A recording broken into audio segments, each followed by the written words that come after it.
This is Michael Popok. It must be time for Legal AF After Dark. Look, Ken Chesebro, John Eastman, all the lawyers in and around Donald Trump, except for the current batch, are either indicted felons, convicted felons, and or have lost or about to lose their law licenses. One in particular, Ken Chesebro, seems to have an allergy to the truth or his ability to properly cooperate with prosecutors and attorney generals. What am I talking about?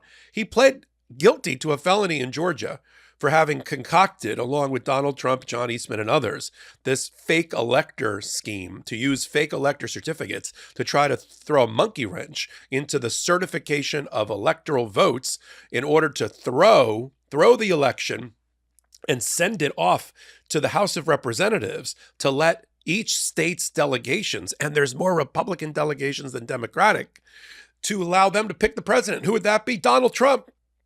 We know he did that. He pled guilty. He had an obligation after he left Georgia on a hall pass from Judge McAfee when he went to Michigan to cooperate with the Attorney General there, Arizona to cooperate with the Attorney General there, Wisconsin, the same thing, to tell the truth, but now it looks like he didn't, and he's been lying all along. Does he have a perjury problem? And does Donald Trump, by extension, have a problem because Ken Chesebro just committed potentially other crimes? We break it all down one place, and you know where it is. You're here already. MeidasTouch Network and on Legal AF. Take a listen. Speaking of wanted to make him president, Ken Chesebro, Jim Troupis, two lawyers wanted to make Donald Trump president, and they helped develop, along with Peter Navarro, the fake elector scheme at the behest of Donald Trump and the campaign, as alleged in the indictment and Jack Smith's indictment. And now Ken Chesebro has a new problem of his own making. He lied, apparently, to the Michigan Attorney General, the Arizona Attorney General, and Jack Smith, I would think, about his advice and role in the fake elector scheme. Let me frame it. Karen, comment on it, and then you'll know more than you did before you joined this podcast about poor Ken Chesebro. Ken Chesebro is a self-proclaimed election law expert, and half-baked constitutional scholar. He and John Eastman, who was a constitutional law professor, cooked up a scheme to create an alternate slate of electors in 7 battleground states, use that certificate, have them meet surreptitiously in the middle of the night somewhere on the capitol grounds of each state, in the basement or somewhere else, sign a certificate, get fake electors to join in on it, send it through a circuitous route using a mule in Mike Roman, who's been indicted in Georgia, also at the heart of the attack on Fani Willis and Nathan Wade, by the way, and use Mike Roman, the election day coordinator for Donald Trump, bring those fake elector certificates through the halls of Congress, not making this up, through congressional aides that worked for a member of Congress out of Pennsylvania to deliver them at the feet of Mike Pence to try to pressure him to recognize one or all of those certificates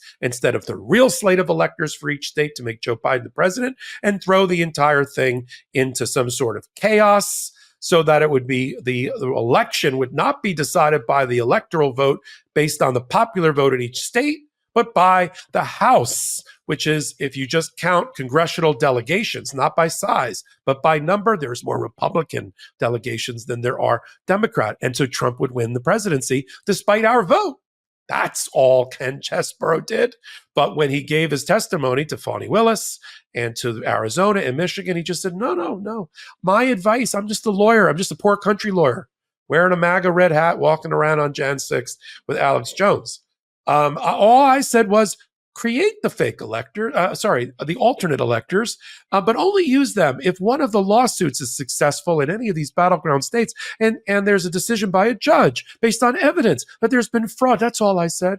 That's not all he said, because there's 1,400 emails that have come out of a case that we followed in Wisconsin, brought by different fair government, fair election groups against the fake electors there, and Jim Troupis, a lawyer from Wisconsin, who worked with Ken Chesebro, and they sued them directly, and they had to admit that they participated in election fraud, and they committed to never doing it again. Yay!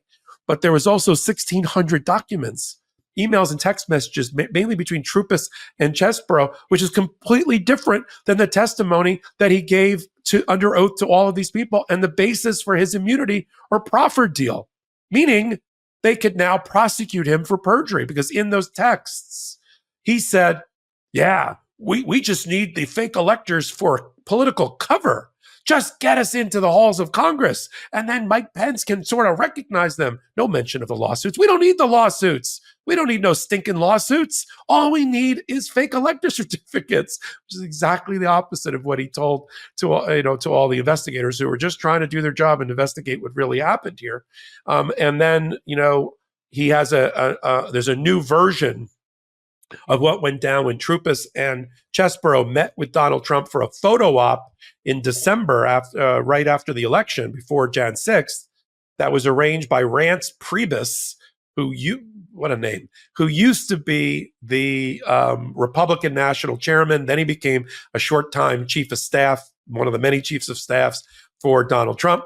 And he arranged this photo op. And instead it became Ken Chesebro whispering in, like the horse whisperer, the Trump whisperer, into Donald Trump's ear, telling him, really, the last day is Jan 6th. It's all about Jan 6th. And then when Trump tweeted, come Jan 6th, it's going to be wild, we have a text message between Trupis and Chesbro where he said, see, you did this. We have a newfound context for what, we know what this means. And then when Trupis saw, what's his name? Chesbro wearing a red hat, walking around as an insurrectionist, he said, yo, you made this happen. Clap, clap, clap, clap emoji. Oh my God. Prosecutor, Madam Prosecutor, what do you do with a problem called Ken Chesebro now that you know what that he lied to the prosecutors? What happens next? I mean, liar, liar, pants on fire, right? I mean, this guy, he just can't stop lying. This is another one where he's clearly going to get in trouble in Nevada, right? He's going to get in trouble back in Georgia. And I really just think Ken Chesebro is proving himself to be somebody who can't really be a witness for Fani Willis because he's such a liar. I never really was 100% sure he was going to be a witness for Fani Willis because his plea allocution, if you recall, was so weird. He didn't really admit to anything. It was one of those plea allocutions that was a non-allocution. They basically said, if I remember correctly, something like, I admit to whatever, count 17. He said nothing. And same thing with his apology. His apology was, I'm sorry for hurting people, for the things I did in count 17. He never admitted to any facts. And I remembered that there was a detailed factual allocution, but when I went back and re-listened to it, it was the prosecutor who said, these are all the facts they would have proved. He never said that he was going to do that. And they didn't make him do that. And so the reason I say that made me wonder whether he's going to actually testify and cooperate for Fani Willis was because if he was, they would have wanted him to under oath admit to the facts so that, again, that he said it, that he's going to say it under oath. And if he doesn't, he can't go turn around and say, oh no, I didn't mean it later or change his mind later because they lock him in. So I always thought, just based on that flimsy allocution, that he was in some weird, purgatory state. He wasn't really a cooperator. He wasn't really a cooperator. He was he was neutralized or inoculated, to use your word, Popok. But then when you see then if you remember, he was under house arrest. He couldn't leave the state of Georgia. And he asked for permission, right, to the court, to Judge McAfee, to say, I want to go cooperate and in the other states.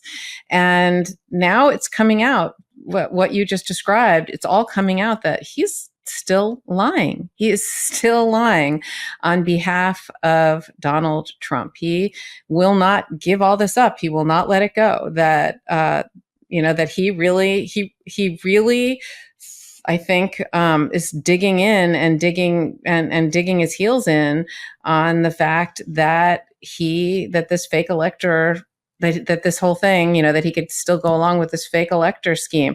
I think he's maybe got a new spring in his step. He thinks that Donald Trump is now, he unfortunately is leading in the polls. He's going to be the Republican nominee after Nikki Haley just pulled out. And so maybe he's making a different a different calculation here, that now he can kind of go back to his other, it's like he keeps switching, betting on different horses, right? First he bet on Donald Trump in just the whole fake elector scheme. And then when his ship started sinking, he then flipped to the other team, and then now I guess sees the winds blowing a different direction, and he seems to be flipping back to the Trump team. And people are calling him on it, right? People are calling him out on his lies. So it'll be interesting, right? It'll be interesting to see what happens. But he's made himself out, I think, to just be somebody who's just not credible and really can't be of value to anybody. So I think he's going to get slammed pretty hard. Yeah, these lawyers, I don't know, they're like in some sort of voodoo trance of Donald Trump. They really are. And I've never seen anything quite like it. They just are willing to follow him over the precipice and sacrifice on the altar of his megalomaniacal power grab their ethics, their law licenses, their profession. We see it sort of time and time again. Do you like shows hosted by lawyers who know what they're talking about at the intersection of law, politics, and justice? Well, if you do, you come to the right place. Legal AF. Yes, that title means exactly what you think. It's on Wednesdays and Saturdays.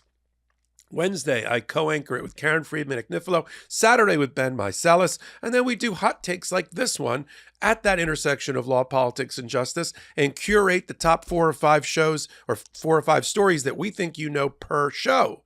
If you know all about Legal AF and you're already part of our audience, we appreciate you being with us and sticking with us and helping us grow this entire network over the last 4 years. If, however, you have no idea who I am or what that was, I'm Michael Popok. That was Legal AF, and we invite you to join our audience. Even if you know about us, take that clip, use it sort of as a gateway podlet, send it off to friends and family and people in your life, and you say, hey, that Legal AF show that I really enjoy, take a listen. Maybe they'll join our audience as well. And they, of course, are welcome to do that. And then we do hot takes, the leaders of Legal AF, on this network, only exclusively on this network, at that intersection of law, politics, and justice about every hour. So until my next hot take, until my next Legal AF, this is Michael Popok reporting. Love this video? Make sure you stay up to date on the latest breaking news and all things Meidas by signing up to the MeidasTouch newsletter at MeidasTouch.com/newsletter.